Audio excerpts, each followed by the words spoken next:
computer.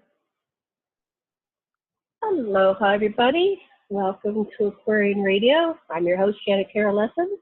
And today we have Michael Macintosh. And Michael is a time traveler. He's been involved in some of the secret space programs that everybody's been talking about on the internet lately and at all the conferences. And he also is a future president for the United States, probably 20.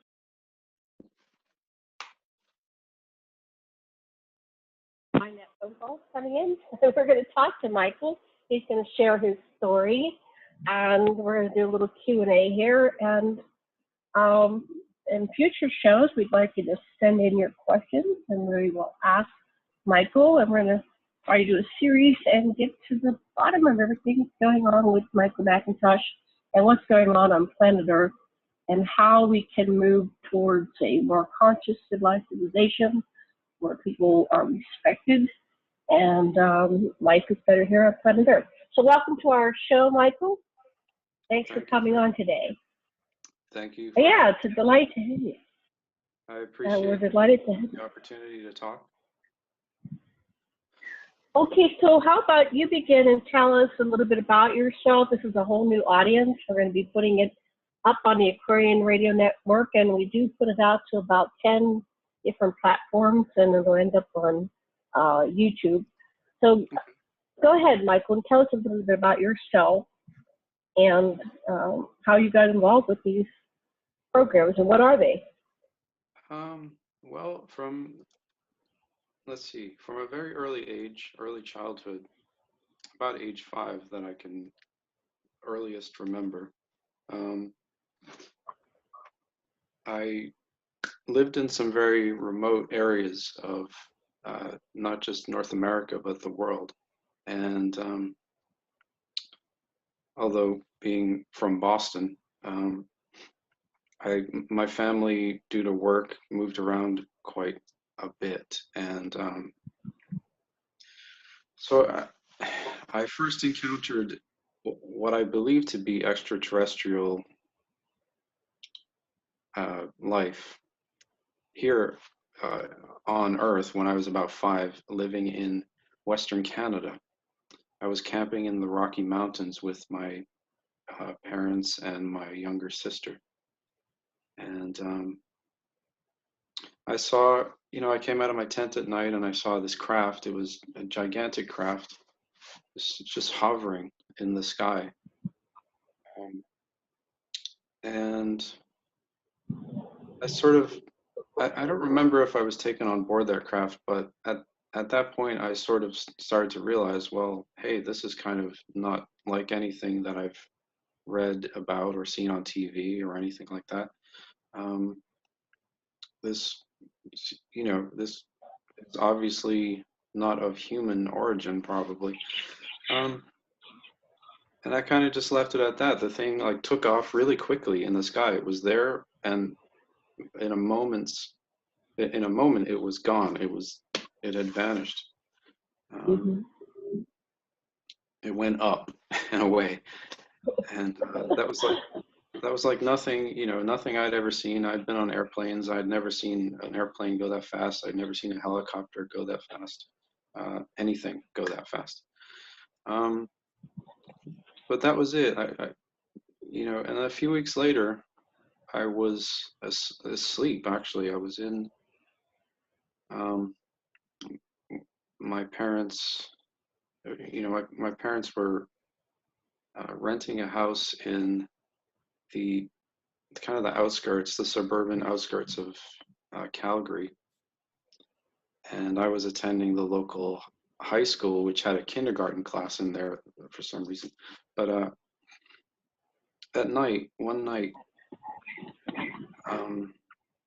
I was taken out of my bed by these like a tractor beam of some sort. It took me out of my bed, through the wall, through the window. I don't know how it did that, but and into this craft that was similar to the craft that you see in the depictions of the Roswell incident in the 1940s. Um, Mhm.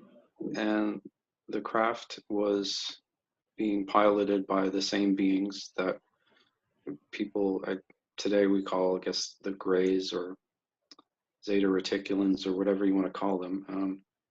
But it was Mhm. with the big heads. They're sort of white, luminescent, dark eyes, skinny fingers, um, and they were What piloting were the you craft. feeling? How was I What did feeling you at that point? feel? What? Yeah, your emotions, your thoughts. I'm trying to think now. Let's see. At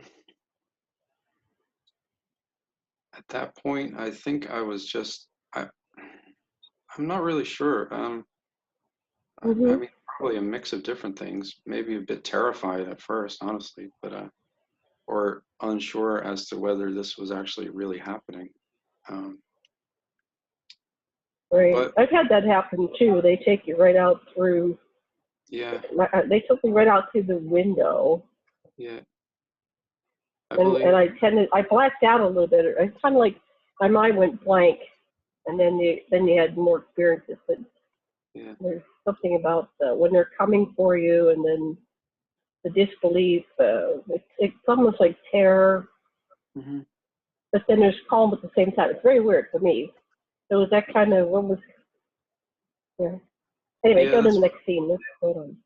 Yeah, Mm-hmm. that's what it was for me also, and I think I remember definitely being angry because I wanted to in my bed sleeping, and here I was on this craft with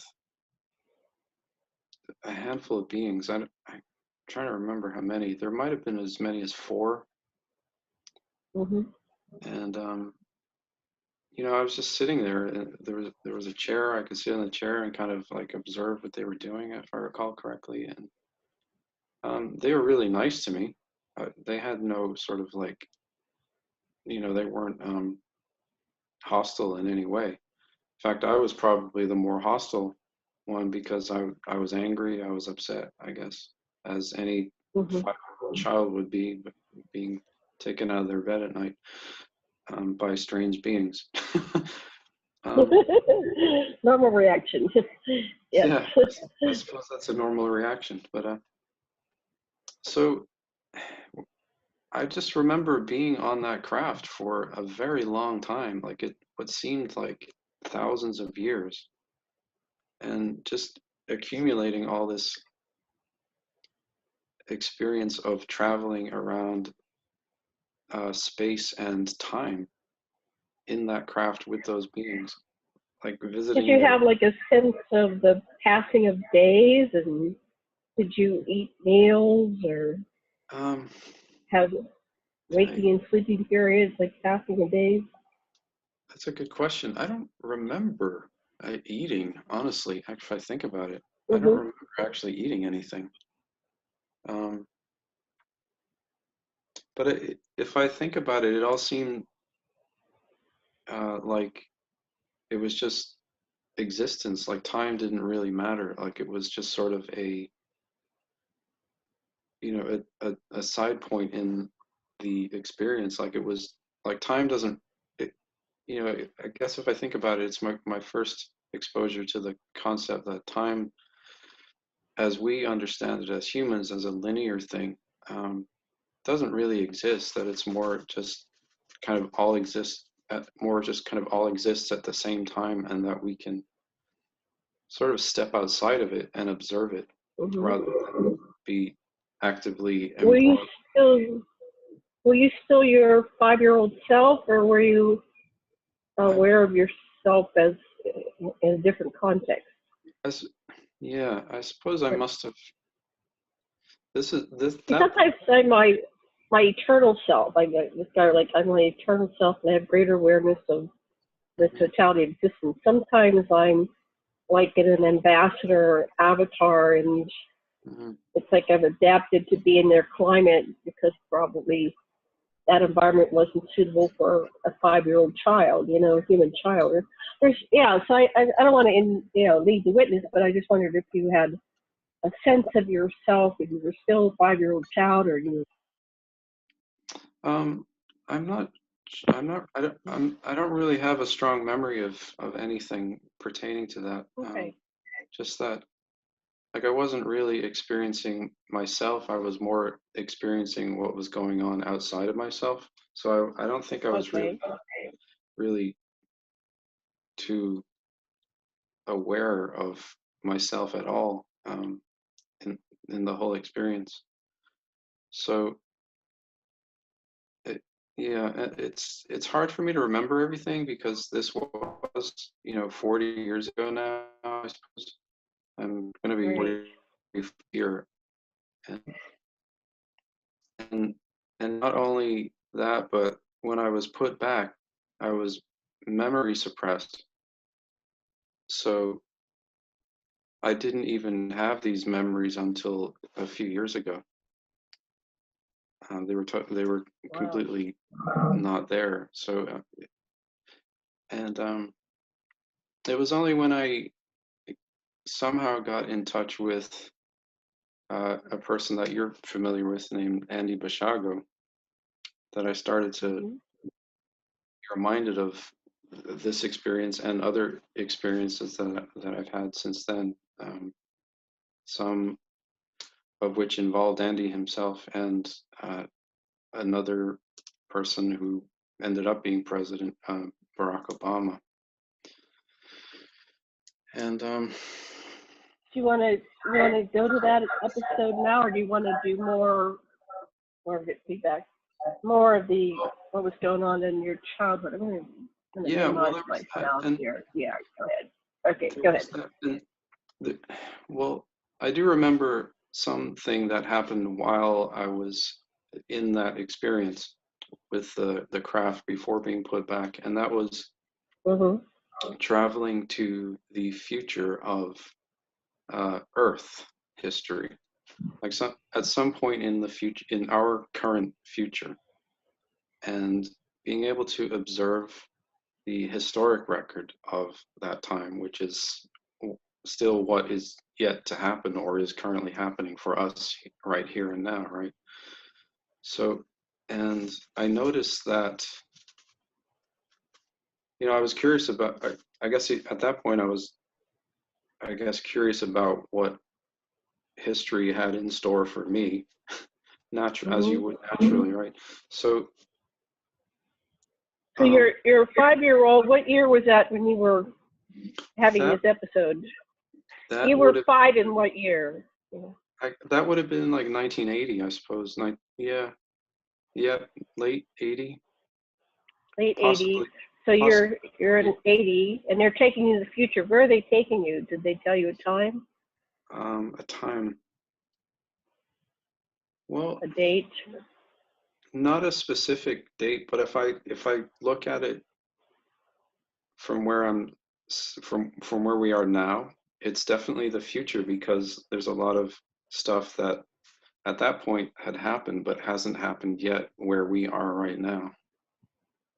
Um, so I'm kind of filling in the blanks and merging the points together in my head right now, and I can Hmm. see that a lot of this Yeah. stuff So hasn't happened we yet. imagine that you're there, and you're looking at what you were looking at, and so it's coming into your mind right now.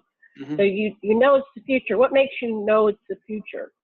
What are the Well, indicators? because the indicators are that because certain things that I saw had happened at that point haven't happened yet right now. They are about to happen. Um, So what and happened? I believe that one of those things is that I will somehow end up being president of the United States of America. Um, and I believe that if that is to happen, it will likely be in 2024 because it it just seems like that would be the time that if that were to happen to me, that would be the right time for that to happen. Um, So how did you know that it had happened from your future perspective? Were you looking at a newspaper or an internet? How did you know that you yeah, was it some kind of, it was a computer record. Um, oh, okay. Mhm. so it was, yeah, newspapers are going to be effectively phased out in the near future, and everything Mhm. will be somehow recorded via the digital record. And if you think back to 1980, we didn't even have that. So looking at it Right. from a 1980 standpoint, it was very sort of future. I didn't really even necessarily understand what it was that I was looking at, but I, I know now that it's just, the natural progression of the technology that we've developed since 1980. Hmm. What did the digital record say? Well, Imagine you're looking at it right now. it showed a lot of things that haven't happened yet to us, that haven't happened to history uh, haven't happened to our history just yet. And Hmm.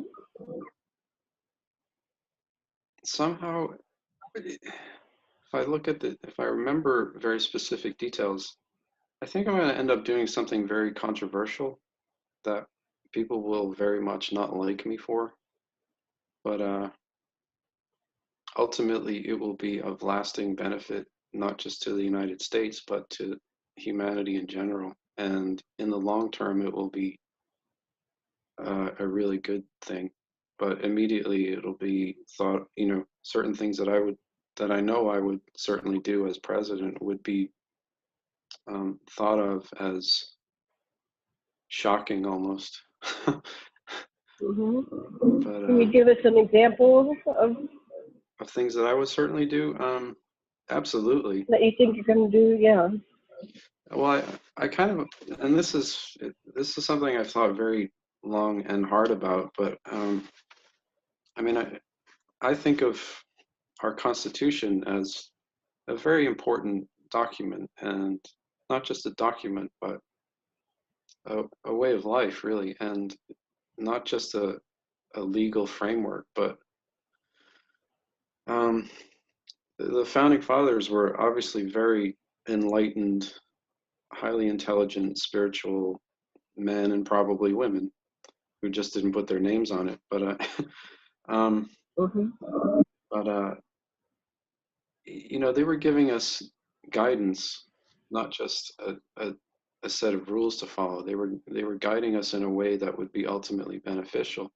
And one of those things I find to be of the utmost importance and concern is the concept of freedom of religion.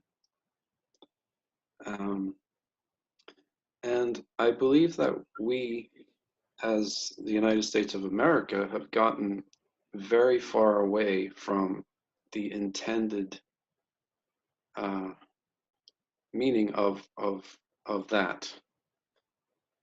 Like, for example, I'll give you an example. Okay. Well, what I think they meant was when they said, freedom of religion. I don't think in modern language that what they meant was that anything can just be permitted under the premise of it being a religious belief. I think what they really meant was that people seeking to live in a free society should have the right to be free from the imposition of religious systems upon their day-to-day existence. Um, and I think that we have already gotten to that point a long time ago, where we are seeing that so-called religion, I call it pseudo-religion, is being imposed on us every day. And under the premise of allowing certain groups and people to practice their freedom of religion. Does that make any sense? Um, I want to flesh it out a little bit for our listeners so they can Okay. wrap their minds around it. All right. So I'm not sure. I guess we need more examples. We have the major religions, the Christian, Muslim, Jewish, Buddhist, etc. faiths. We have all these little other faiths, Right. Well, I and mean, they have a common source. Yeah. So go ahead. well, if I'm to sum it up, I think what what I ultimately mean is that, having freedom of religion doesn't give you the right to force other people to accept your religion. And Right, right. I think it's very simple if you put it that way. But and I think that's what we have in America is, we are, as people who seek to live in in a free way, as free a manner as possible, we are being imposed upon by groups seeking to force us and everyone to accept their religion as our So give religion. me an example of force. I'm gonna get Force them feedback. I know there's a lot of manipulation and programming.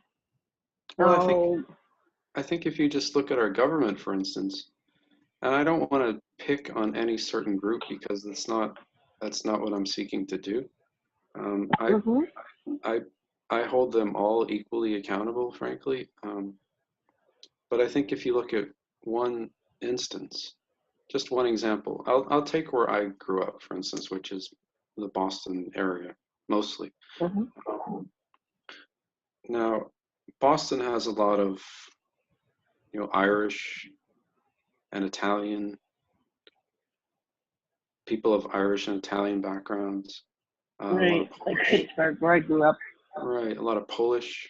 I myself am of, Mhm. an Irish background, partially. Right, me too. Um, Mhm. although I was never really Catholic, uh, the Catholic Church has a very dominant, domineering presence in the Boston area, to the point of where if you're seeking to not be a part of it, which I am because I don't believe in it, uh, Mhm. it makes day-to-day existence very difficult at times. In fact, a lot, because the Catholic Church, have such a controlling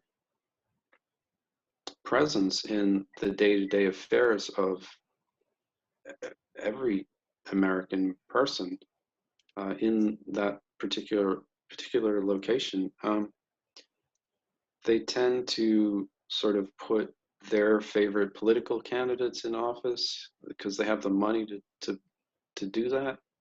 Um, Mhm. they, they tend to try to legislate their belief system uh, for everybody. Um, and I just don't believe that that's what our country is supposed to be about. And I believe that the founding fathers would have been very much against that. And I am too. And and that's just one Yeah. organization that I'm talking about. So, and I'm not picking on the Catholic people or anything like that. There are people that I'm very close to as people that are practicing Well, Catholics. I guess Christians, and I can't navigate away. Christianity is the number one religion in the world, with the Islam Muslim faith second. Christendom. I Christendom, yes, yes. Christendom. I think of Christianity as an entirely different thing, but I think of that as more like I consider myself a Christian, but not part of any sort of major belief system or organization necessarily. It's more a personal thing. Like Mhm. I don't go to church. I don't feel the need to validate my belief system by participating in that sort of ritual. Um, Right. and I and I think that's what the founding fathers were trying to do. Also, they were trying to escape the persecution of the Church of England and this kind of thing. They just wanted to practice their own way of life and not be imposed upon. That was a huge part of the reason for the founding of the United States. And I just think that it really disturbs me that we've gotten so far away from that. And I'm not saying that the Catholic Church is responsible for that. I'm saying that a lot of groups are responsible for that with their sort of overstepping of the meaning and the spirit of the Constitution. And Mm-hmm. what I would certainly advocate and indeed seek to do as commander in chief of the United States military, if I end up being president, is to stop that completely. Because I believe it's a national emergency. I believe it's a constitutional crisis. And I believe it's a danger to our country ultimately. And it's probably the biggest danger that I can think of. So let me deconstruct that and unpack that a little bit. So we have religious freedom. What do you think our founding fathers meant by religious freedom? If it's not how it's put today. I think if you put it in modern language, I think what they meant, how you would translate that into modern English would be freedom from religion, really. Because what we call religion now isn't what they were referring to when they meant freedom of religion. They meant just simply freedom to believe whatever I want to believe, and you not telling me what I have to believe or conform to. And that's that. So do you think the people that are going to these religions are somehow being forced to go? It seems like they're perpetuating it generation after generation because. Sure. I mean, I think definitely it does something for them. Yeah. Yeah, definitely a lot of them are, and of course, I mean, other I don't even want to call these groups religion, to be completely honest, because I'm speaking of I'm speaking in the language of the U.S. Constitution, and I don't believe that these organizations accurately fall under the definition of what the Constitution means when it says religion. So I'm going to call them pseudo-religion. So what is religion then? What is the constitutional definition of religion? And are there any current religions that would qualify under that definition? I believe there probably aren't, really, because if you're talking in 1776, 1789, really English, American English, what they meant was, and put that in context of the history of the time, what they meant was they just didn't want to be told what to believe by the King of England anymore, and that would naturally include any other belief system. I mean, these were, a lot of these men and the women that they were involved with or married to or whatever, they were scholars. They read the Bible, they studied the Bible, they had belief in it, but they weren't necessarily conforming to any church per se. They just sought to practice it without being imposed on or coerced into an organization that is just another system of conformity, really. But so what were they in that time period when they were declaring independence from King of England? What was the religion that the king was trying to impose on his subjects? On his subjects, yeah. What was it? At that point, I believe it was a form of Protestantism. Before that, there were because Elizabeth had made the Church of England. They rejected the Catholic Church because of, and that was in the 1600s. So, or 1500s. When was Elizabeth? Yeah. I'll have to take out my British history books. Yeah, I'm grabbing my phone. I'll look that up because this is an interesting point.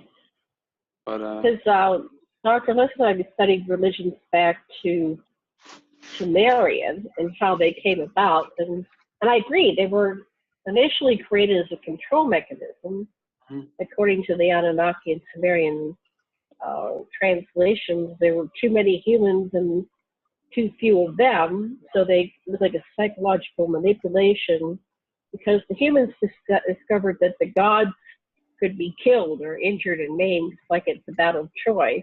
And Anna was, her arm cut off, and then they put it back on, just like they did the super soldiers. So we see stories of that. And then they, I think it was Nanar said, well, let's just create these religions, because it'll just keep them from realizing that we're manipulating them. So if you go back to that level, that's the story. We can call it myth, you can call it history, whatever you want to label it. But then coming through the record that we know, there was a big conflict because Henry VIII wanted to get divorced, right? So he rejected the Pope's version of reality and created the Church of England. And if you watch like The Crown to Victoria, the queens and the, I think Victoria was the granddaughter or some kind of next generation down from this king of England, George, right?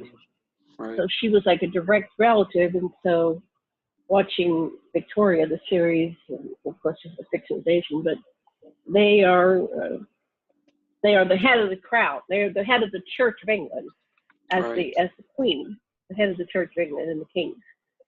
So you're saying the kings were imposing a certain structure on their subjects, and they rejecting that in the Americas. Yeah. They did that to the English people. They did it in Ireland. They did it in the American colonies. And I'm sure they did it in India and China and Africa and everywhere. But like, but the founding fathers, they knew that, and they didn't want that as a form of, a system. They wanted individual autonomy and free will to be respected when it came to belief. So that's what they meant by religion. But now with the mass immigration to the United States and people coming from backgrounds where these organizations are such an inherent part of the culture, we've sort of lost sight of what the meaning of that word means in the Constitution, and to such a degree that it's really become destructive and a danger to the very existence of the United States, in my opinion. And I'm not just trying to be an alarmist or something or be melodramatic. I think it's a very serious problem, and so is that the crux of all the problems we're experiencing? You're thinking is religion? It goes back to pseudo-religion. Pseudo-religion.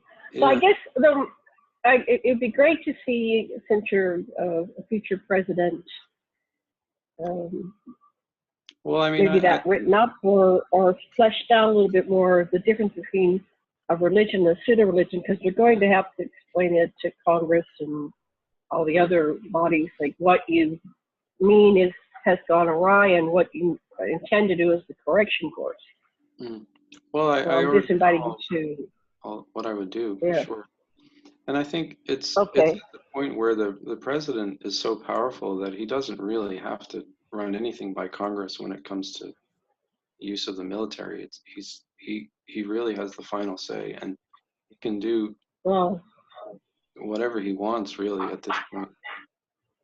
And, I'll just interject here that I'm lobbying for a return to a council to replace the presidential branch, because I think it's too much power in a man's hand to be like, it's almost like an absolute dictator that they can just do all these major actions that affect such a huge portion of the population by executive orders and just declarations. So I don't think that was the original purpose of the Constitution to give.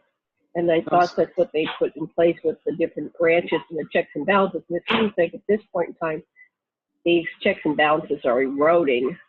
Anyway, back to you. I absolutely agree with that. I 100% agree with that. But I think if you look at it, it's ultimately reactionary to what has gone on. in our history, and that's why you had George W. Bush and the Patriot Act and the escalation of the powers of the presidency during his presidency. I think he was ultimately just sort of reactionary to the erosion of religious freedom.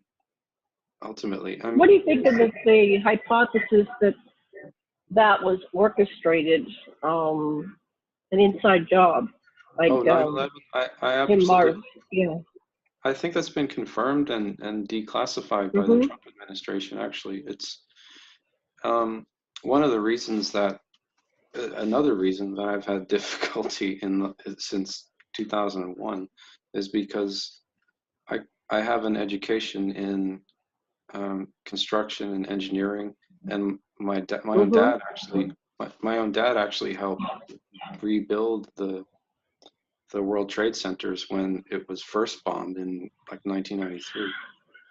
I've heard this, that then at that point they put in the um, the capability to collapse it in on itself because of Yeah, that incident where the truck went in and if it were to fall over, it would kill more people. So they yeah, put the detonation mechanisms in place during that right. repair in case they had to implode it, in case it ever happened again.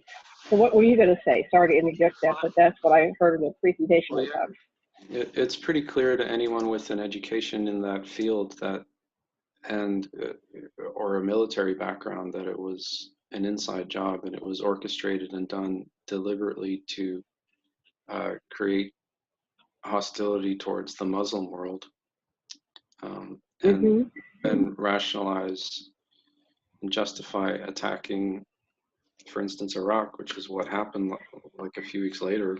Um, and if you look at who was behind it, it's very interesting. It's sort of a conglomerate of mostly Israeli Americans who are, usually Jewish.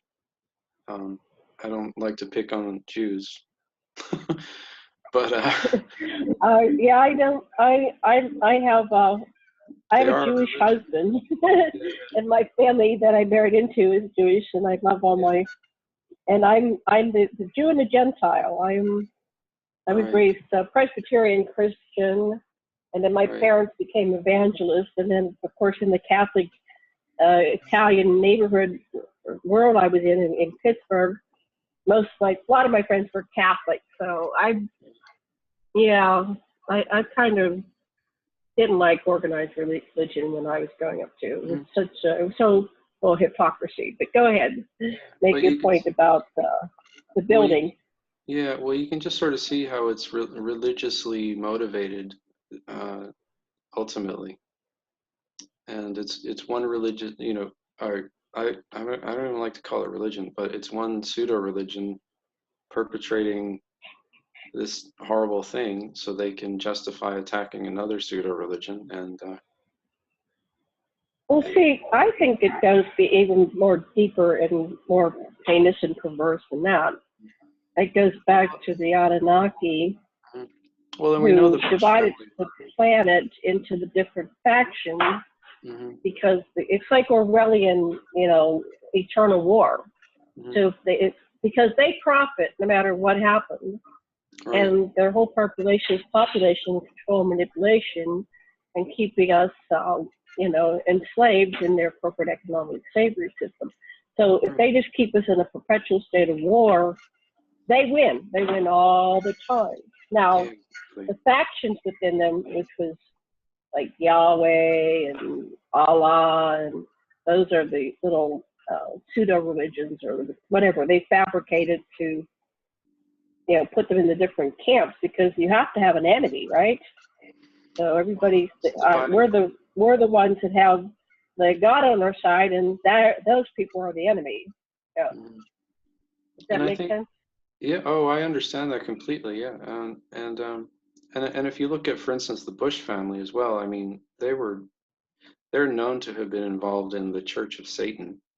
Um, I've talked extensively with uh, a gentleman by the name of Jess LaVey, who was the son of the founder of the Church of Satan, Anton LaVey. Mhm. Okay.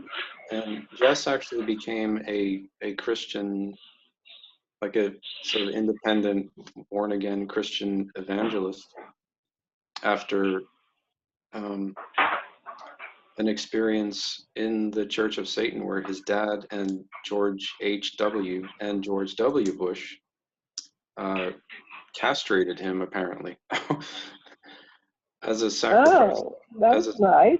yeah, as some sort of sacrifice to the devil. So, if that is true, and I have no reason to doubt this man because he has proven to me to be a person of very, very high integrity and very truthful, very honest, very, there's no deceit, no deception in him as far as I can tell. But Mhm. I Well, there may tend to, not be intentional deception, but we have perception. So, and I look at all these scenarios. I mean, I've talked to David Icke, and he talks about foreign moral, and he talks about Pindar, and you mhm, have satanic rituals, and I'm looking at like who are these people beings? Are these the archons? Are they Anunnaki? Are they reptilians? mhm, The Dracos, dragons? They have the dragons that rule the earth, and the different red dragon society. So I'm trying to find somebody that can break that down. And so this is an interesting story. So mhm. it was Jess. So Anton got castrated. Who got castrated? Anton or Jess? Jess is the son of the founder of the Church of Satan, who is a man named Anton LaVey, who So which um, one got castrated? Jess did Okay, so Jess got castrated as a by his aunt sacrifice to to. the devil or Satan. What do they call it? Satan. So these are Well, Satanists. yeah, they're the Church of Satan. They were out in California, and the Bush family lived out in California for a time, so there's Hmm. evidence of that. But there's also, I mean, this person to me is a highly credible witness and has Now, did he testified. have? Were you able to see that he really was castrated? Did he have any Well, documentation? I mean, that's really like drop your pants, but it's like yeah, people can tell you things, and I've heard it all. yeah, I'm telling he you, definitely Michael, I've heard it all. he, he definitely sounds like he was castrated. Let me tell you that. Okay, so then there are physical characteristics for someone Yeah. castrated. So this is.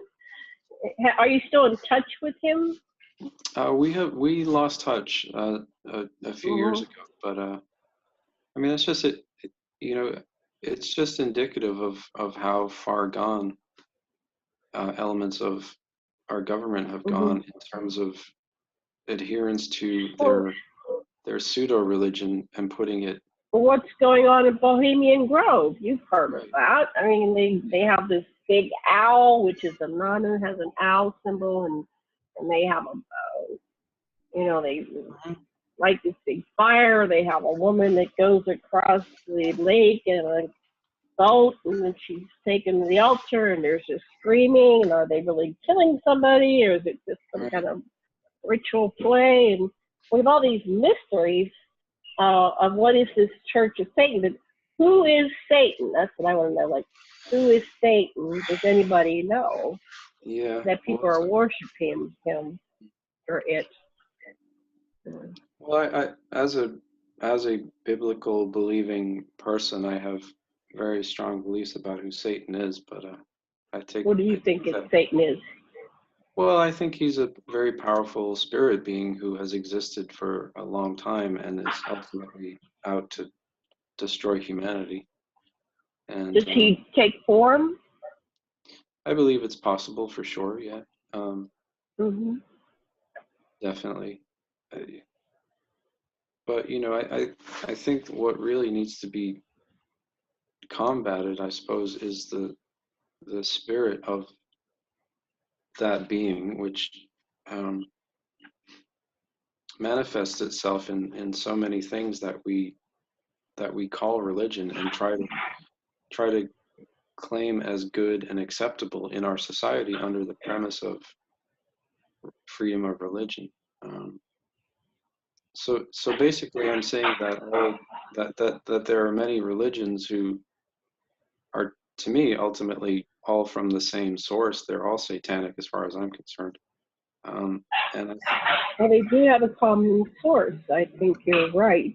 yeah, I But believe, then, and I think that the president actually has the power, militarily speaking, to abolish all of these organizations, not just from the United States, but probably using the power of the UN at this point, abolish them from the face of the well, earth. how are you going to abolish it when there's so many true believers? I mean, I don't think you're going to get the military to follow you because there's so many true believers in the military. Well, then they shouldn't be in the military. If they're going to put if they're going to put the, I mean, if they're going to put the direct command of the president as second priority to their,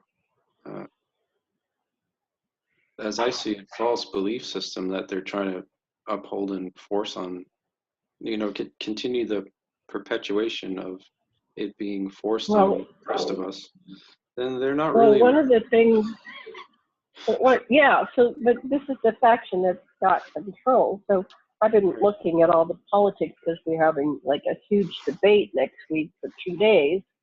First, and so I figured I'd educate myself. But one of the things that, and of course, it's a polarity politics. Let's have one side, the other side. Is the Republicans are saying that the Democrats are going to try to eliminate religion, right? And so the Republicans have this religious foundation, evangelists and like that. They're saying, well, vote out Democrat. Don't vote for any Democrats because they're going to eliminate religion. Yeah. So let me tell you, I mean, that's already being said, and you're going a whole nother level here.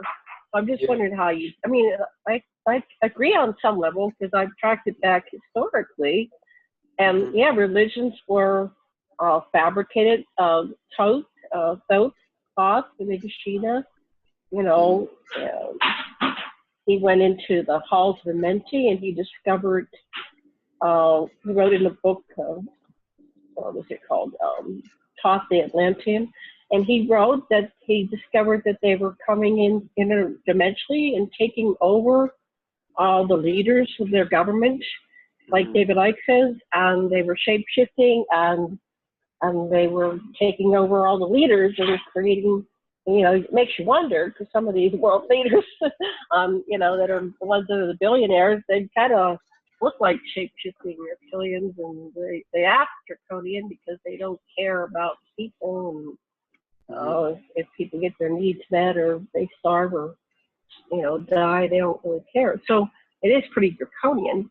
But he clearly says that there was a threat, an interdimensional threat that was taking over humanity. So that might be what you're talking about, the spirit being, but it has an ability to possess and take over. And this is you can, Google the YouTube on the Thoth the Atlantean series, which is supposed to be this ancient text that tells us about how this unfolded, these religions came about, and what they did to protect the society back then. But it's been a downhill battle ever since, right? So here we are in this time of day, and we've got these religions that are everywhere, and people keep interpreting down. It gives them comfort on some level, Well, I do know that at some point, this is, and speaking as someone who is actually, strangely enough, an ordained minister,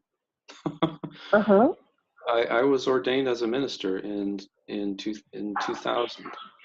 I'm not going to tell you which denomination because it's not really a denomination. It's more a loose affiliation of individuals. Really, it's not. It's not like that. But as someone who has studied the Bible extensively, there is, I can tell you for a fact that there is actually prophecy in there that foretells of the future for the times that we live in, and that at some point the governments of the earth will actually turn on these organizations and do away with them completely. Yeah, they call it the Great and Abominable Church. Right. Revelations. Yeah, the right. Great and Abominable Church. It's in there for sure. Yeah, and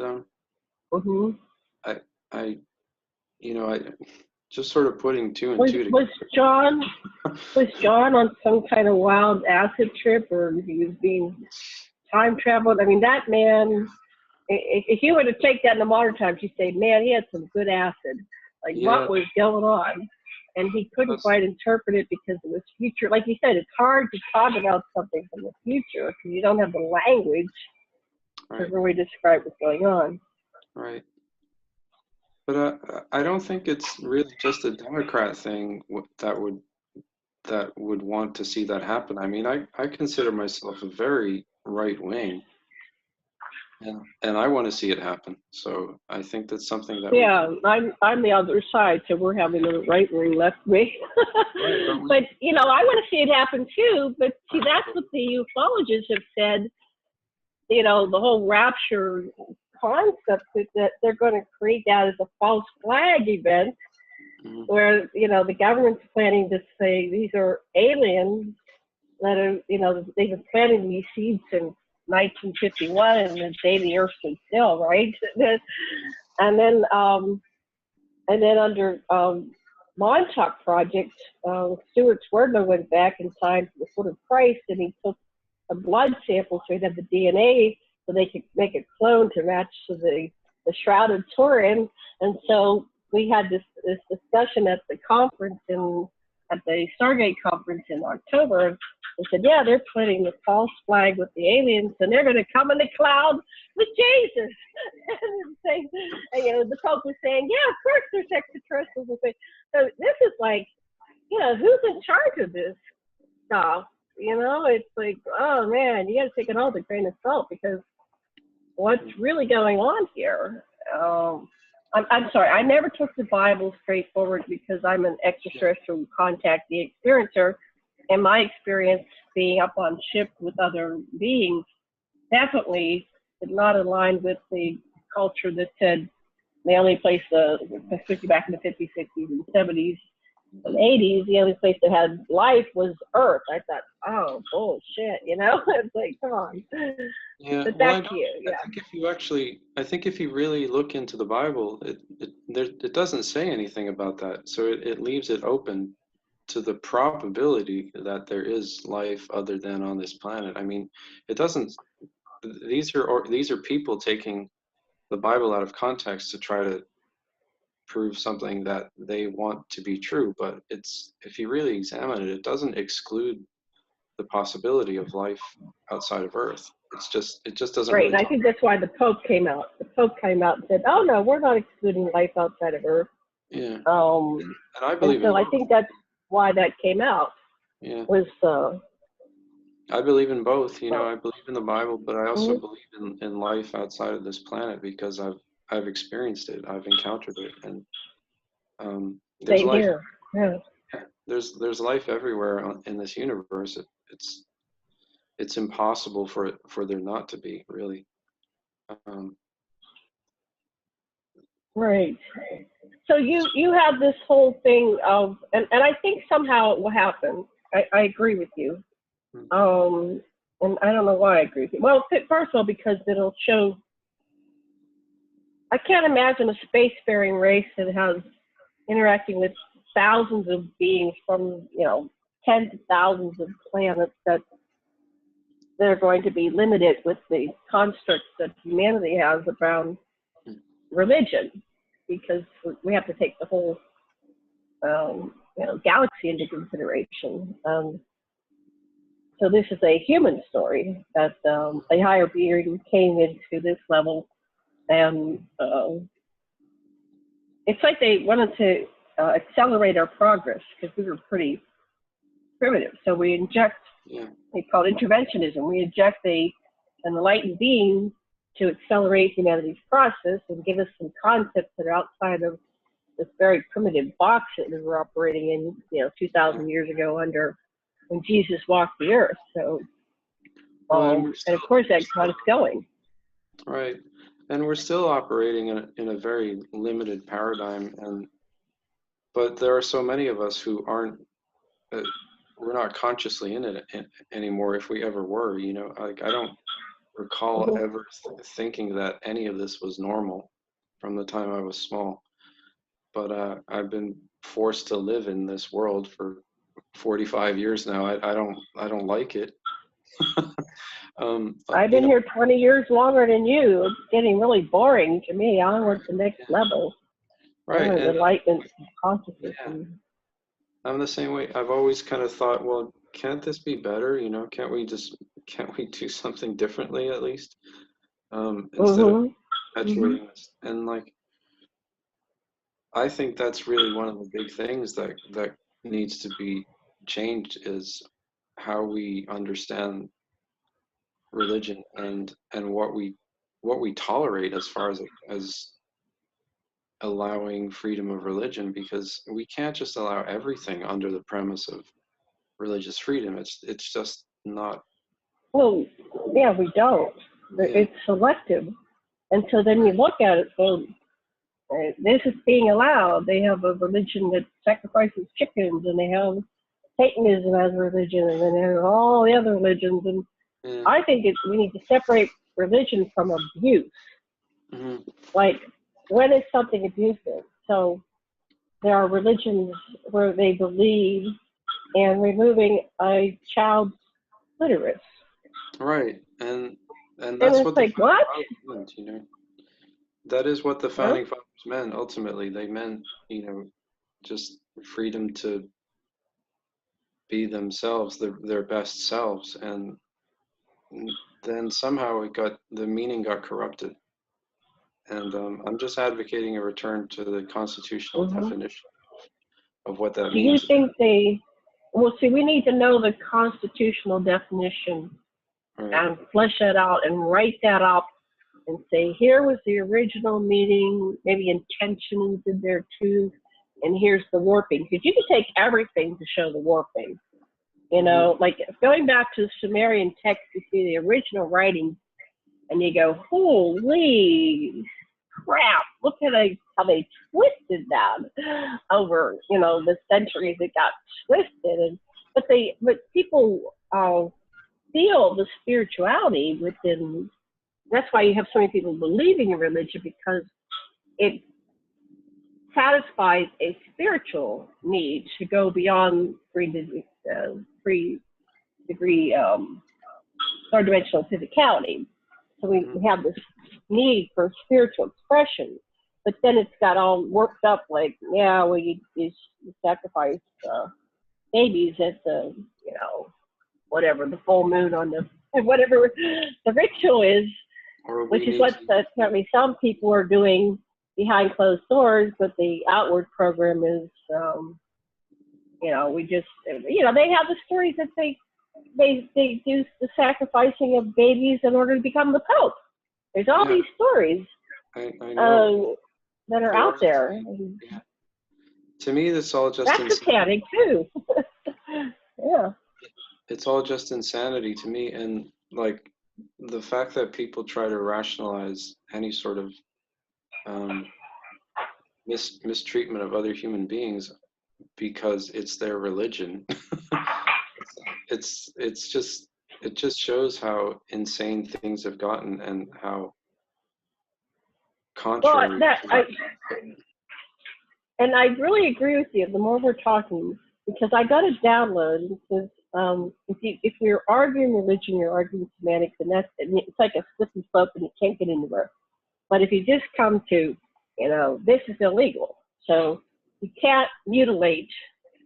That's one of the things that the little boys get their foreskin taken off, and little girls get their clitoris removed. In certain cultures, in the name of religion, and in certain religions, they say they can stone the woman if she's had premarital sex, and And Right. if you look at religions, that's got nothing. That's the warping. That has nothing to do with the original intention. I think of even the So I'm just founding fathers of the religion centuries ago. So yeah, probably we've got to not. do something about that. Hmm. Uh, I'm just saying at this point, we really, it's gotten so bad that we really just need to get rid of all of them, frankly, and figure out what that really means and start over because it's it's clearly not what it's meant to be. Not the And original intention. The right, warping. But um, like my download, which I kind of got from my contact, which I know sounds crazy, but anyway, I get downloads, was just address the criminality of it. mhm, So it's illegal to mutilate someone, and then that's criminal. That's the crime. right, and And these the behaviors are yeah, symptomatic of the fact that we're tolerating this, that, and everything under the premise of religious freedom when we shouldn't be doing that in the first place.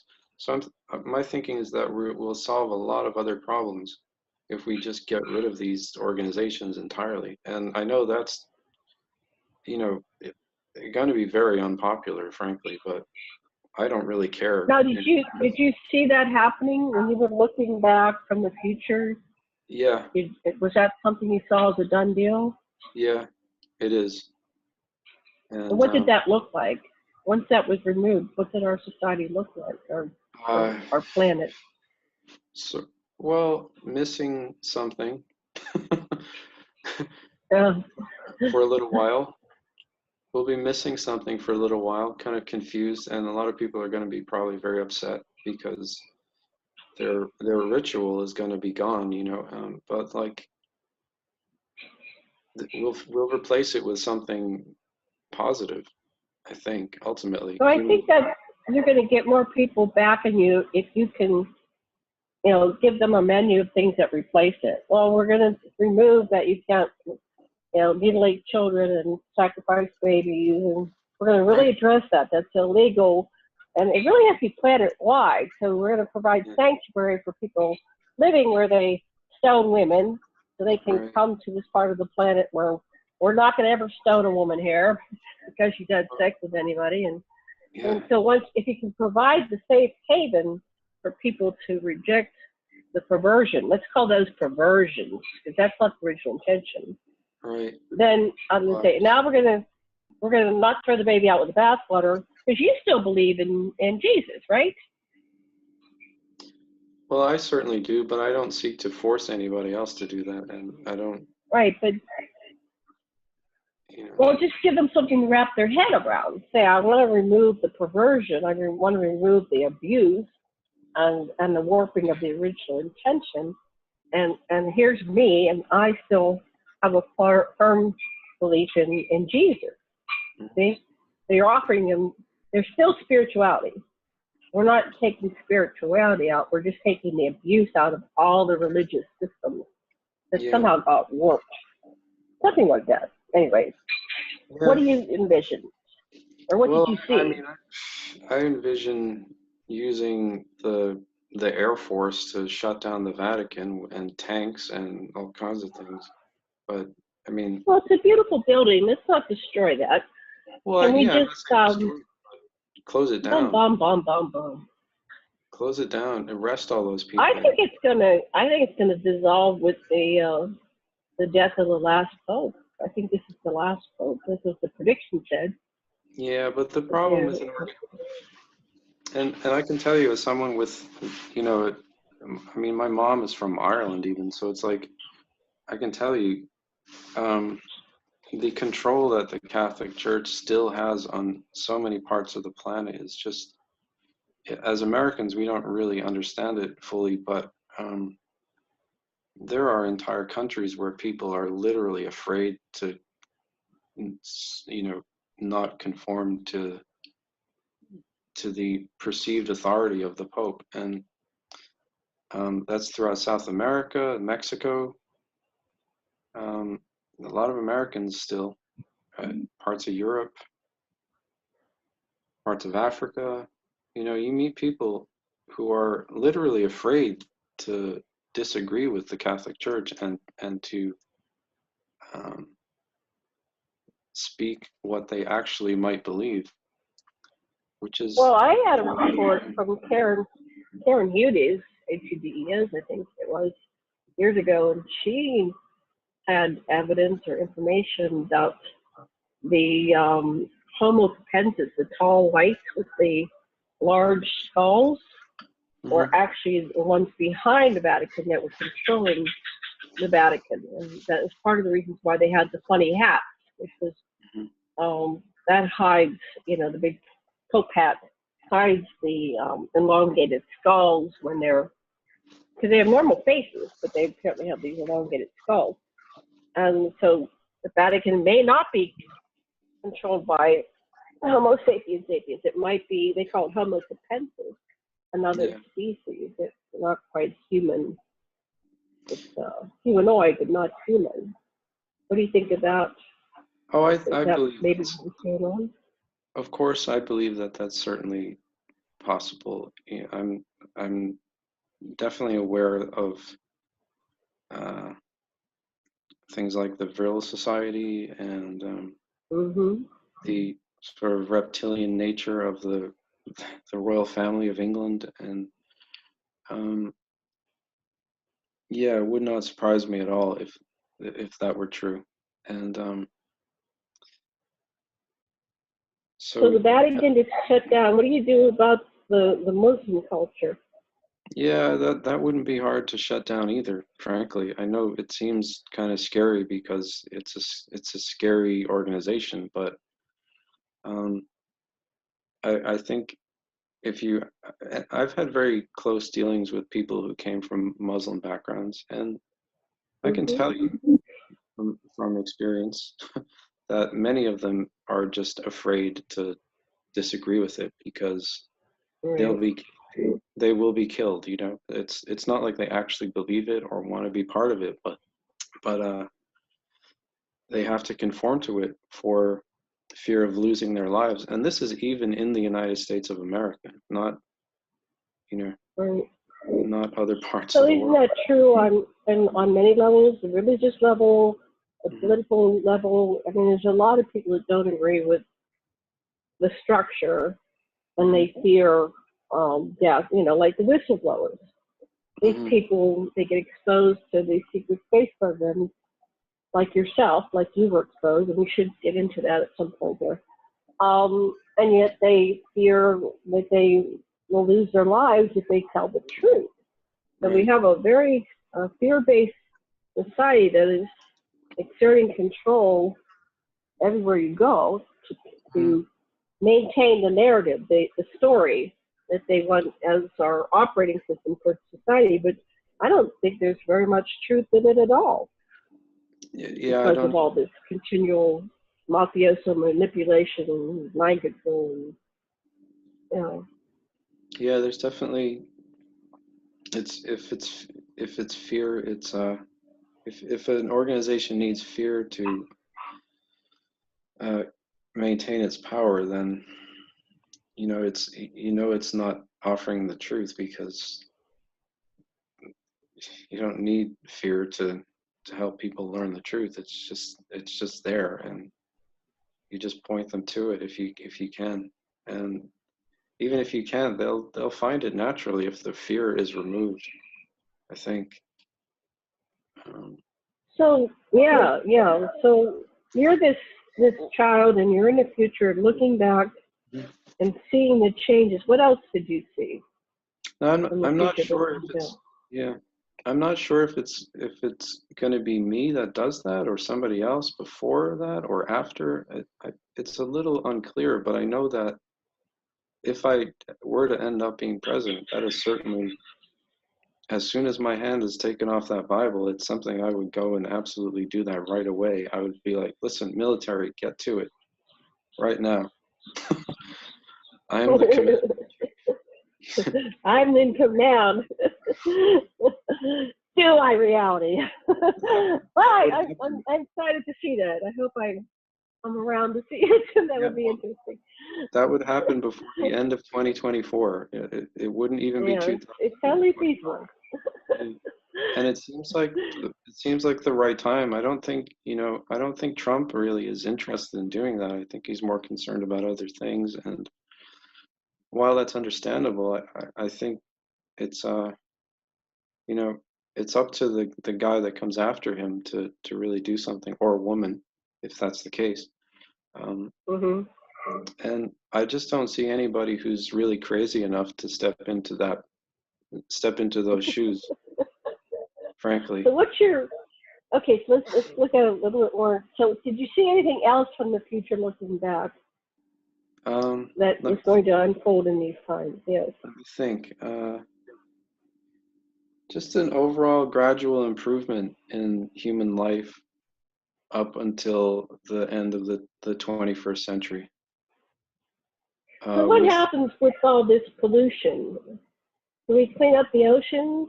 I've heard of. I have people that tell me we have technologies that could return everything to a pristine environment in 2 3 years, but the government won't let us put these technologies out there. And just somehow somebody get this. I mean, it's already invented. It's they won't let us use the M drive. They won't let us use the propulsion system. In this model, not the secret space program. They're already using it, but in the what's called the NASA model. Because there's a yeah, friend that has reverse engineered the free energy system, and he says we could put it in all the cars, boats, planes, trains, you know, all the big vehicles, all the small vehicles, running the houses, be totally free energy, and would free humanity from this slavery of always having to work to earn the money to pay. I mean, my energy bill here is ridiculous, and it would just cut the carbon like in a year too, and we'd be saved. But who is mhm. this? Who are these people that won't let these technologies out there? And do you do anything about it? Can you, as president in Well, yeah, here's 2024, that's do another thing something about it? that's well, that's another thing that's tied into religion is the financial system really is an extension of Mm-hmm. religion. So it's or pseudo religion really. I don't want to call it religion because Mm-hmm. I believe that gives it far too much credit to call it religion, frankly. But Okay, pseudo religion. with the removal of pseudo religion, the financial system will ultimately disappear as well, which will give us naturally um, more reasons to pursue alternative ways of doing things because money won't ultimately be a factor or a motive for people to Mm-hmm. continue to perpetuate all these negative systems. Um, and that's, I suppose, When you were something. in space, Mhm, did you ever, at any time, mhm. did you ever like uh, engage in any kind of trade or barter or I mean, I've Nope. been in space, and you don't need money. You just Yeah, need a everything's drink free. or something. Everything's free, and so we've gone way past that, and they go money. Boy, that's primitive. Yeah, They well, look at us like we're crazy. mhm. Yeah, well, we can even look at ancient societies here on Earth that didn't have money and they were better off. It just didn't exist. Like Mhm. the Tartarians, for instance, if you study the history of Tartaria, they didn't have money. It didn't exist until they were invaded and Mhm. was forced to use money, which was silly because they had everything for free anyway. Same with the Native Americans. They didn't really use financial systems to do anything. They just did it, and it was there. And what was money for other than for some Well, people? money is a slave system. Yeah. Right. It's only there for some people to use as a method of enslaving and controlling everybody else and monopolizing all the resources. It has no real value ultimately. It's just a There you go. it's a trick, right? So so I think with the removal of pseudo religion and the emphasis that that places on the value of little bits of paper with numbers on it and now numbers in a computer, um, Mhm. we'll naturally find ways to do things that are better and more beneficial and non-destructive to the earth. I suppose that would be up to whoever comes after me,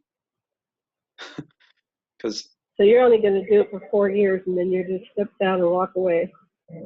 I think so. Because I mean, if I do end up being president, and I really am the guy to ultimately destroy the global fake religious systems, then I'm going to be really tired afterwards. I need a very long break. I just don't see how you're going to do it, but it's like, I think it has to be more like a logic thing, not a force thing. I can't see it happening forcefully. I think it's like, yeah, but sometimes in the 60s, people were moving away from religion. You weren't born until what, 70, right, or 80, or whatever you were. But when I was a child, the 60s. Yeah. In what year? I was born in 70, at the end of 74. Okay, so you're well, my child. I graduated in 72, so you would be my child's age if I had one back then. And when I was growing up, people just stopped going to religious places. We were dropping out. As we were becoming more conscious and enlightened and into spirituality and other concepts, it was like it naturally dissolved.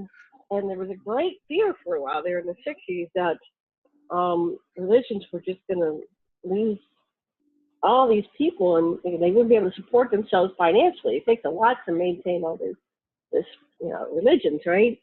Mm-hmm. And then something happened that they hijacked us into the yuppie generation, and I'm not sure what happened. It's like after the Beatles broke up, somehow next thing I know, we're all yuppies, and we're going to go and be big business people and succeed and climb the corporate ladder. And I really have to look back on that. So you were a child when this was happening, but what happened that the hippies became yuppies? And I was in that energy too. I was going, what is going on here? But now I want to graduate college and make money and buy a big house. Yeah. Well, the pseudo religion that uses money as a means to incentivize certain behaviors in their favor, tricked the masses, tricked an entire generation into conformity, I think, by giving them free. We were going elsewhere. Yeah, giving them access to insane sums of money for doing literally nothing, ultimately. Which my generation never suffered from that problem, let me tell you. Because they would never let us in. We've never been allowed into the economic system. Really, we've been shut out of it for the most part. I mean, I'm not. A lot of us were shut out. I was never in it, but I was married to it. My second husband, his family was rich. They were, you have Illuminati rich, and you have this other level of rich, where they have the millions of dollars, but not the billions. And I would say that they're not capping the 100 million mark, but they're somewhere between 1 million and 100 million. That was my second husband's family, and boy, I couldn't wait to get out of there. Money's not it. I really got that message. Money is not it, not it, not it. Where's your soul? Where's your consciousness? I was so hungry for spirituality and consciousness. I ran to Hawaii to escape it. So. Yeah, that's not a happy existence, Once you've been in it, you know that it's not a happy life, and it's not the solution to anything. It's just not the solution. A gigantic distraction from the problems that are symptomatic of the bigger picture. And so in your time, okay. Go ahead, finish that thought. Go ahead, sorry. I can relate to that. I've been in, situations where, I mean, money's been around, but you know what I mean? And, I mean, I'm a musician. I'm a fairly successful musician, and sometimes there's money around,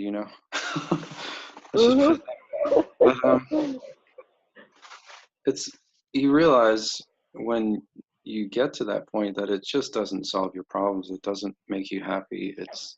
It just leaves you open to things that aren't conducive to any kind of happiness whatsoever. And that being happy is a much more simple kind of thing.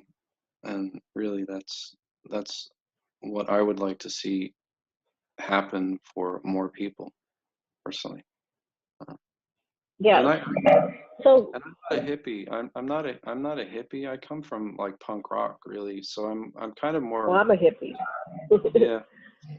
But if you know anything about punk rock, it's much more militant. We're like, I mean, I'm young for a punk rocker, but Hmm. I got it. I was like a child when punk really started to get big, but I picked up Hmm. on it, you know?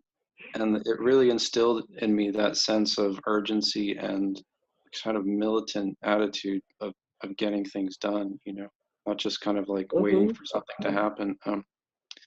And not waiting for somebody else to do it for me. Like, if you want something done, you got to do it yourself, you know. And if that means taking a gigantic baseball bat to something and smashing it into a million pieces, then so be it. If people are Yeah. gonna hate, and if people are gonna hate you for it, it doesn't really matter what they think if you did the right thing. That's the way I look Yeah. at things. So, Yeah, well, I have a that's different perspective. Yeah. no, I Okay, so understand. that's a difference in our generation. So, see, I Mhm, didn't have children, so I probably have a better understanding had I given mhm. birth to those children and raised them, and I'd have an understanding. But my brother Yeah, has grandchildren, right? So my brother's a great grandfather, right? So, what we're looking at, hmm. So yeah, I'm not I'm the peace. I'm John Lennon, right? well, I Imagine love there was John Lennon. that's me. Yeah, Yeah, I mean, I have no that's my problem. morality. I have Yeah. no problem with the hippies as far as ultimate Mhm. end goal. You know what I mean? I think it's the same end goal. It's Right. just a different approach to getting there. Um, and And like, I live in the most yeah, liberal state in the country, Hawaii. we're just, we're so hippie here. We yeah, really are, and it's an interesting. I mean, there's so many different races here and religions and cultures. It's interesting when you throw them all in one little relatively small pot, what hmm we come up with, and we're very accepting and tolerant, and hmm um, people are, it's the aloha energy. They're kind, they're conscious. Not to say that we don't have our violence, but it's just a different mix than when you go like East Coast or South or the different yeah, regions. Different mix. yeah. Comes up with And a I different grew up result. mostly on the East Coast, Northeast specifically, and I think the cold weather does something to you. Like, Oh yeah. yeah, it definitely, and yeah, it definitely makes you a bit more angry, I think, because I don't know, Oh, I get that. I'm from just the weather. Pittsburgh. I ran. Yeah. I ran in '93. I ran all the way to Hawaii. I ran across the world and couldn't stop. and so now I'm more relaxed. Woo! The Mhm. weather is nice. Yeah, yeah. Okay, so let me get back to our. Cause we're going to be ending at 4 o'clock for me. But because we'll do some more. This is an interesting conversation. So you're in the future, and you were at Apex TV, and you talked about your travel in the future, and you've seen yourself. How did you end up getting to be president? You don't have that piece yet. I don't have, I'm starting to figure it out and like how that's going to happen. And it's sort of a complicated plan that Mhm. I can't really tell all the details of Okay. right now because it could actually end up being sabotaged if I tell people what my plans are. Right. But We don't want to sabotage I don't your want to, timeline. yeah, I don't want that to happen because I know that it's important if I do end up doing this, that it's going to be for ultimately a really good reason that will long-term benefit humanity in a way that we're not all going to necessarily appreciate it right away. In fact, probably a lot of people are going to be Mhm. very angry and upset, but they'll look back on it and go, oh, wait a minute. No, he was a good guy and he did the right thing. Mhm. And, and that's why I'm going to be reelected in 2068. So you'll come back, and by that time we'll have longevity, because we know that's possible from our secret space program, people. We have extreme physical longevity and all these things like aging, and these are unhealthy things. Aging is a disease. All these things can be reversed. Yeah. And so I'm hoping that whoever's the president, that they allow these technologies to be released, because I'd like to experience. I think I'm just beginning at 65. It's like I'm just starting to get it. Mm-hmm. And I was like, God, you mean I'm gonna be dead in 2 years? Come on. Let's do a different reality. Yeah, you're in okay, so it's a different century now. It's like I look yeah. at my parents and they're thinking the same way, but it's like, I'm like, Mom, Dad, you guys are still young. It's the 21st century. We have Mm-hmm. all this medicine, all this technology. You guys can be around to like easily to be 100. You know what I mean? Well, I heard from one of the time travelers that At least. within a few years we're going to shift to 130. Yeah. Will be your life expectancy. And here's another thing. Because Like, yeah, go ahead. well, and of course, by 2028, I would absolutely want to declassify time travel technology and the existence of extraterrestrials and make it so that anybody can use time travel to go to a future point in human history where the technology is so advanced that it can literally extend your life to forever if you wanted to. So it's And kind I of like, think that's awesome. yeah, and that exists in the future. That's you know in like Well, I've 3,000. been there too. Yeah, I have time traveled many times, yeah, and I come back with this stuff, and it's really hard to tell people that this stuff exists. I know it's not right here, but we right, can shift and get on that timeline where. And I totally agree with you on that aspect. yeah. I mean, I wanted to so- go ahead. oh, but but if you think about it, 1,000 years ago, the idea of a plane flying in the sky, people wouldn't have even known how to describe that. But we see them every day, and it's no big deal. So, Mm-hmm. 1,000 years from now, what's the technology like? It's surely, even just without knowing logically, it's got to be way more advanced.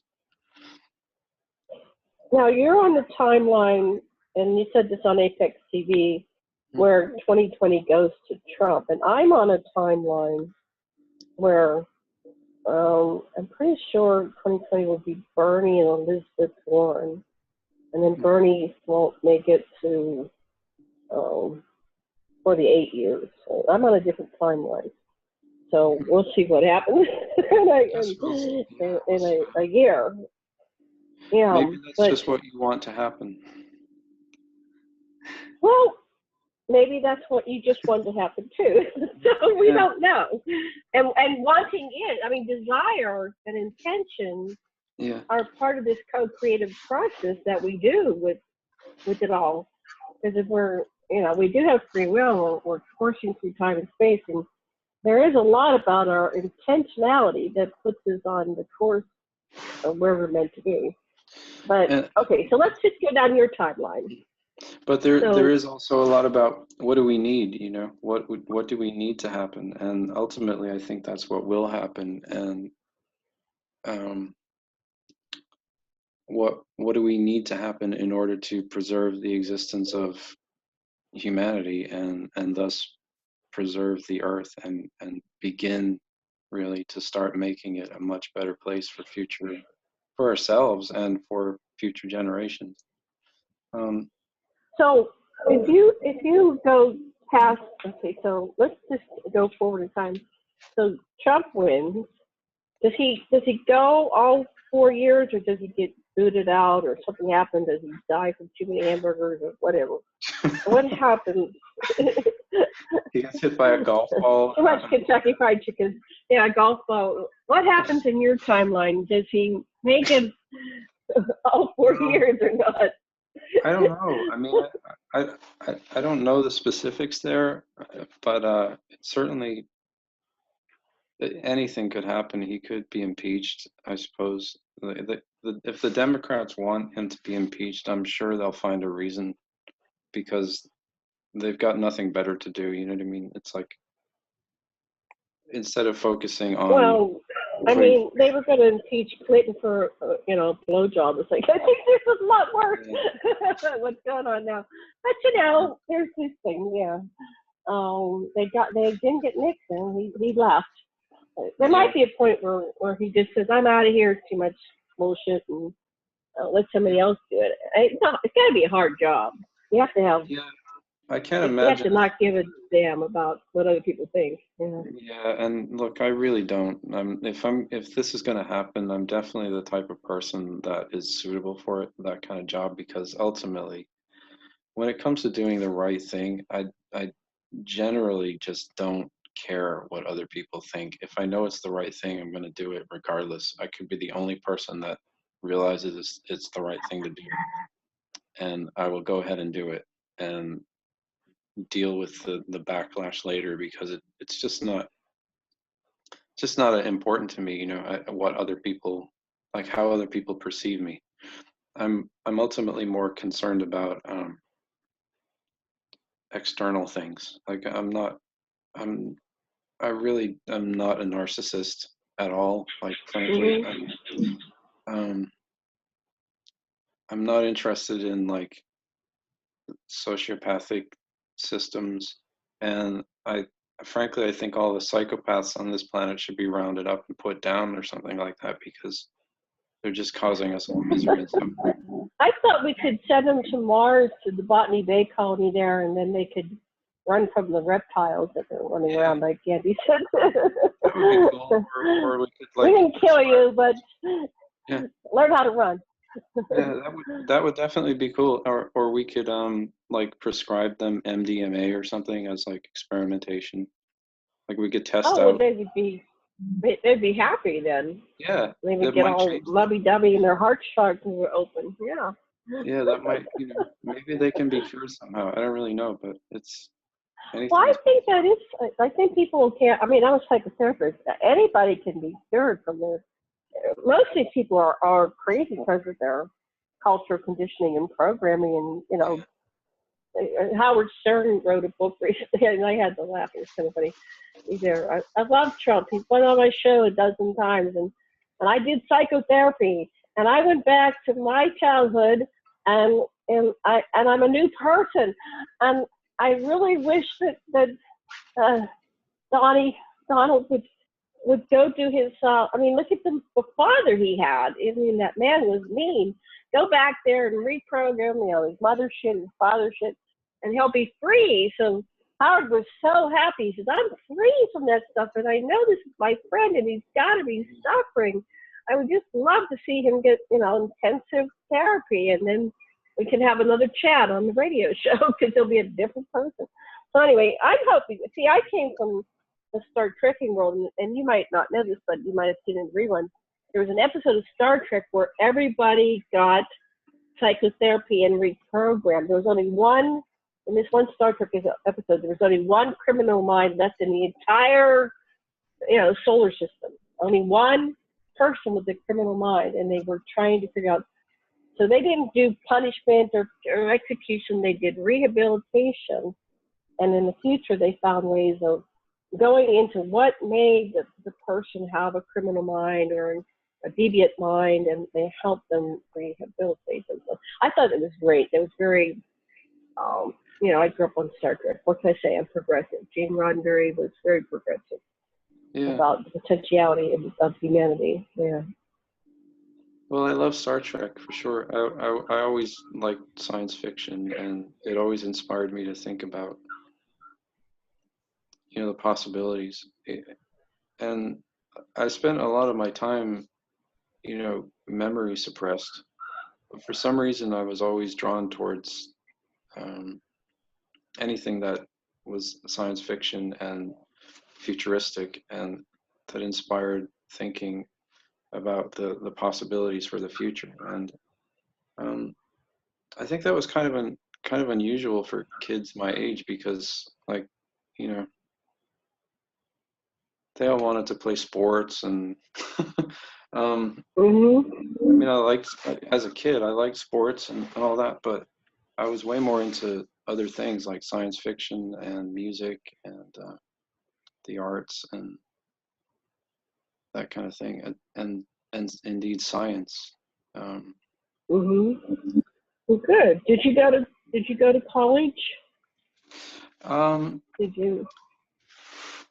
let's see, college. After high school, I graduated from.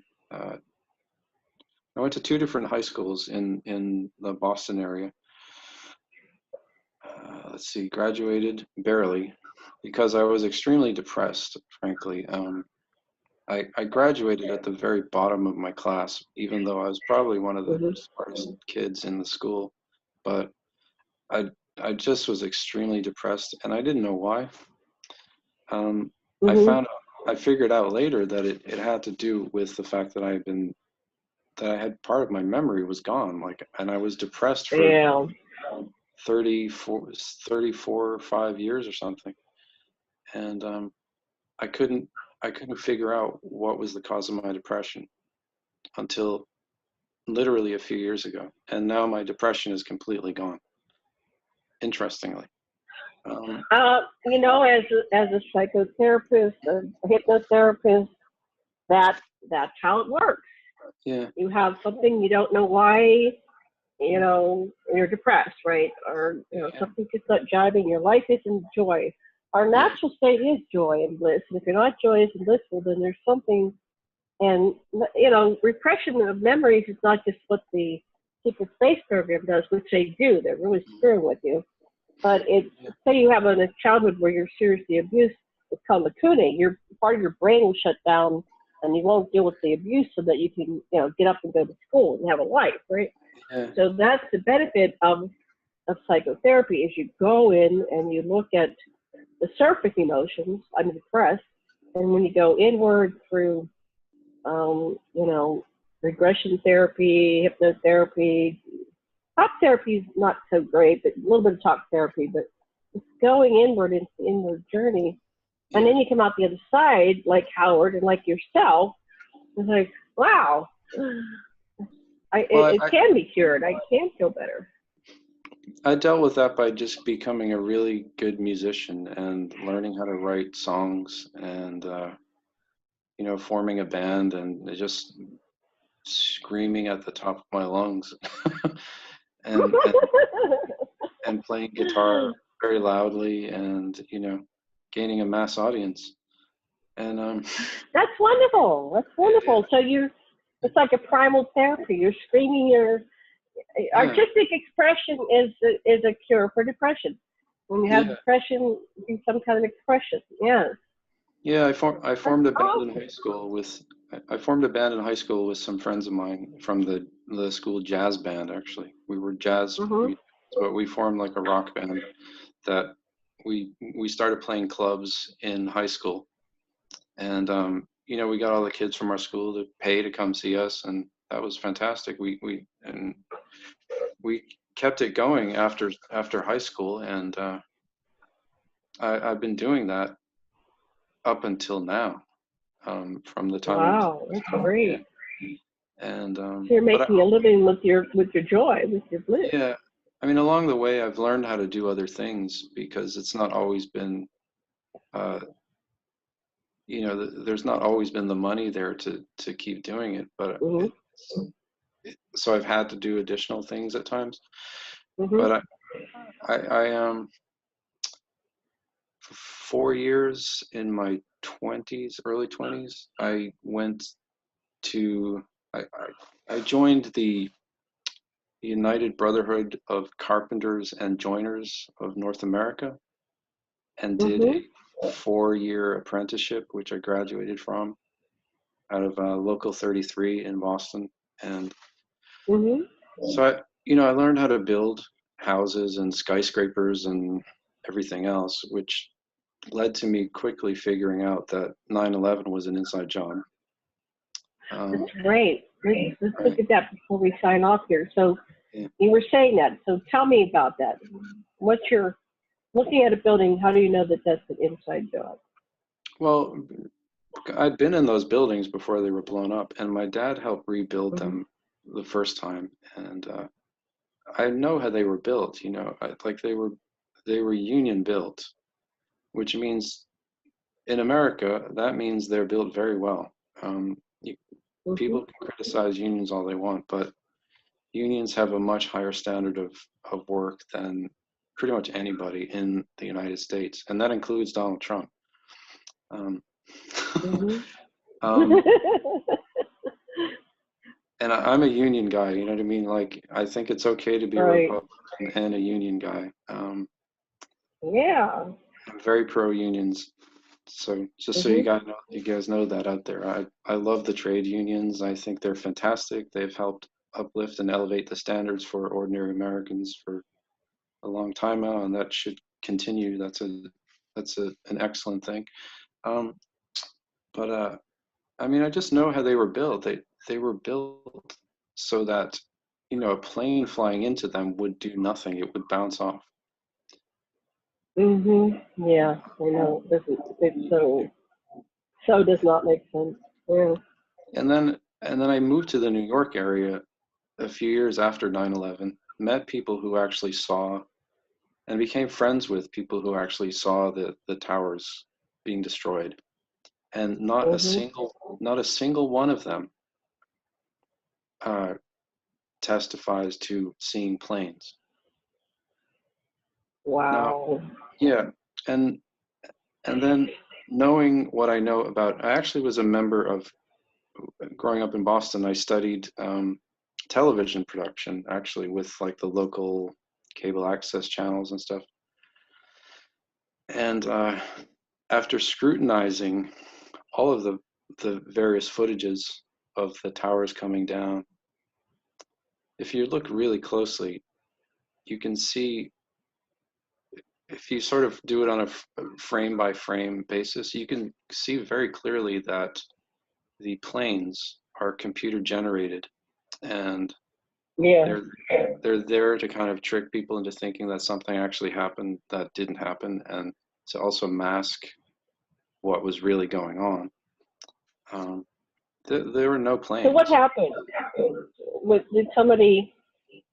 There was an explosion up in the top levels. What Well, they made filled the those smoke buildings cloud with at the top of the building? they they filled those buildings with nanothermite, probably, which is Mhm. almost like a nuclear explosion, right? Which was set off, Right. really, collapsed one floor after another, and until the whole thing collapsed. Um, and they had to have put like floor after floor of explosives. They had to. Yeah.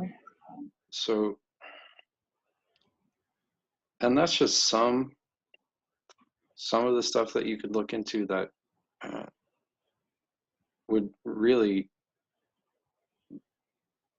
uh, after adding it all up, it becomes irrefutable that it was an inside job. And I was one of the first crazy people, because of my educational background, to start saying, "Hey, look, something's wrong here. These guys are not telling us the truth. Mhm. And we're being whipped up to go into this war." And I was military age at the time. They obviously wanted people like me to sign up and go fight in Iraq, and Right. hell no, we won't go, kind of thing. Hell no, I won't go. That was me. Well, I was in a coma like for 2 days before I got so sick that I just was like in bed, Yeah, barely moving for a couple of days, trying to recover from whatever this virus was. But when I finally I came out and I came down the stairs and we're watching the towers fall over and over and over again. I just said, well, please come wake me when the world is ending. To my husband. And so I said, oh my God, they did it. I knew it was an inside job. I Yeah. knew it was somebody who was going to manipulate us and want us to do the next thing, which was the war.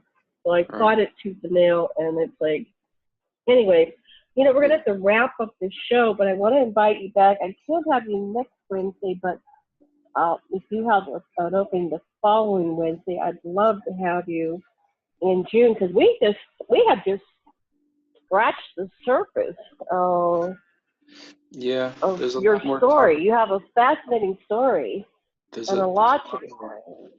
Yeah. a I mean, lot more. I can talk. Believe me. But and there's a lot that I can't. Well, There's a lot still that I couldn't really talk about because it just for security reasons it isn't really safe.